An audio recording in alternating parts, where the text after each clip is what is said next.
Rendang itu pasti selalu enak karena memang nggak cuma disukai sama orang Indonesia tapi juga di dunia, jadi nggak salah kan kalau dia salah satu makanan nomor 1 terenak, dan juga nggak salah kalau dia masuk dalam 30 ikon kuliner Indonesia. Enak.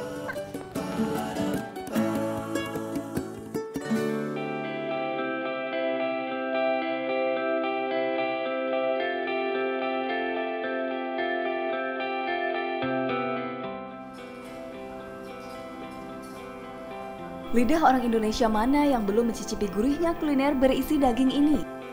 Lahir di ranah Minang dan hingga ternama di mancanegara, tidak asing lagi, rendang, begitulah namanya.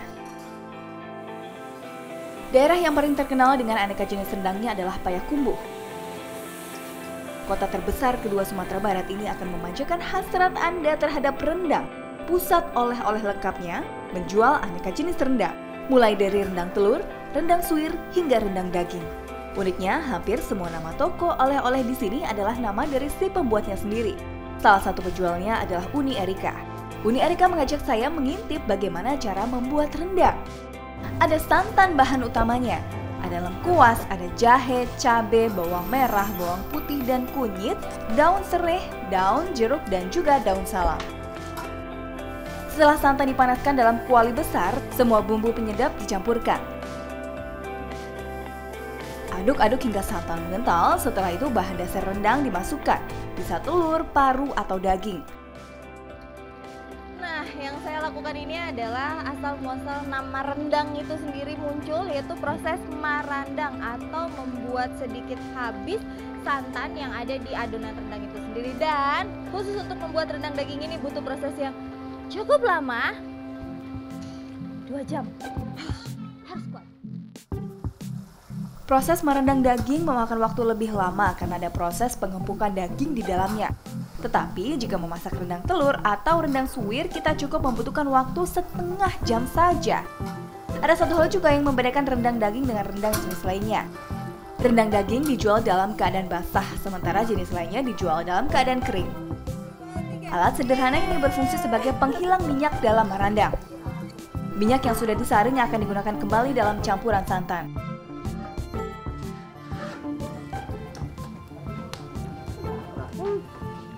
Ini mirip kue bawang. Kue bawang gimana rasa rendang? Ternyata cuma butuh waktu sekitar setengah jam aja untuk masak rendang ubi ini. Kalau saya sih sebenarnya ini nyebutnya singkong. Dan karena saya selama ini norak, saya taunya cuma rendang itu ya daging.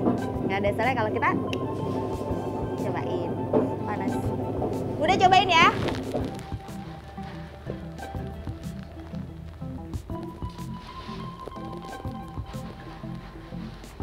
Kalau menurut saya, rasa rendang yang biasa saya makan di Jakarta dengan yang di sini jauh lebih pedas karena mungkin juga bumbu yang digunakan jauh lebih banyak. Tapi yang pasti, rendang itu pasti selalu enak karena memang nggak cuma disukai sama orang Indonesia tapi juga di dunia, jadi nggak salah kan kalau dia salah satu makanan nomor 1 terenak, dan juga nggak salah kalau dia masuk dalam 30 ikon kuliner Indonesia.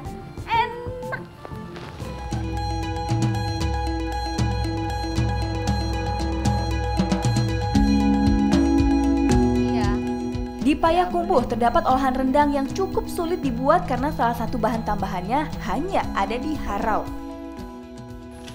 Jadi ini saya akan ke bukit-bukit yang ada di Harau karena di sini ada bermacam-macam daun yang digunakan untuk membuat rendang belut. Unik ya?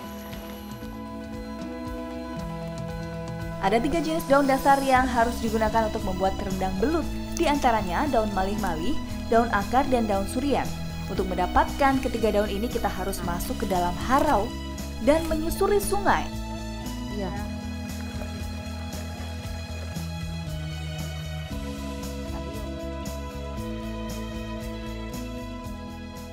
Nah itu dia keunikan rendang belut ini, memang banyak sekali daun-daunan yang dipakai dan dicarinya di bukit-bukit. Ini nggak tahu rasanya kayak apa.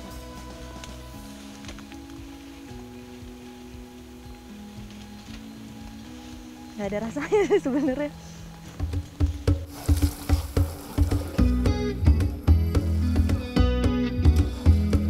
Kali ini Uni Erna yang akan menunjukkan bagaimana cara memasak rendang belut yang enak.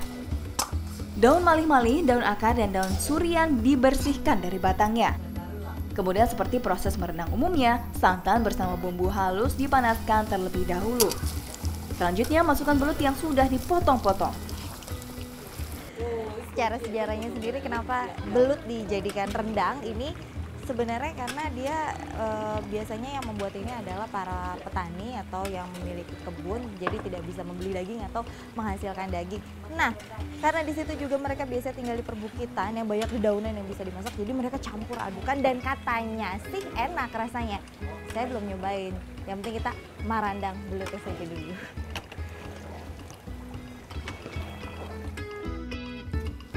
10 menit belut direndang, barulah seluruh daun dimasukkan ke dalam kuali. Setelah setengah jam merandang, tiriskan masakan di tempat yang disediakan. Usai merandang, belut sudah benar-benar lebur. Yang ada adalah aroma kelezatan rendang belut khas Payakumbuh. Akhirnya sudah matang. Mungkin ini adalah salah satu rendang yang paling susah karena memang dibuat dan bahan-bahan yang dicari pun butuh perjuangan. Dan soal rasa, kita cobain.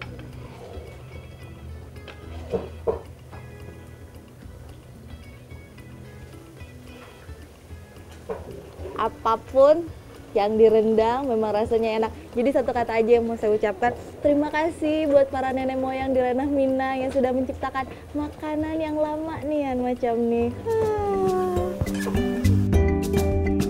Kelezatan rendang sudah diakui di mana-mana. Adalah wajar rendang masuk 30 ikon kuliner Indonesia. Rendang tak hanya membuat kenyang perut penikmatnya di seantero penjuru dunia, namun juga membuat bangsa Indonesia kenyang akan pujian. Tani Risti, Indra Hadi, Payakumbuh, Sumatera Barat.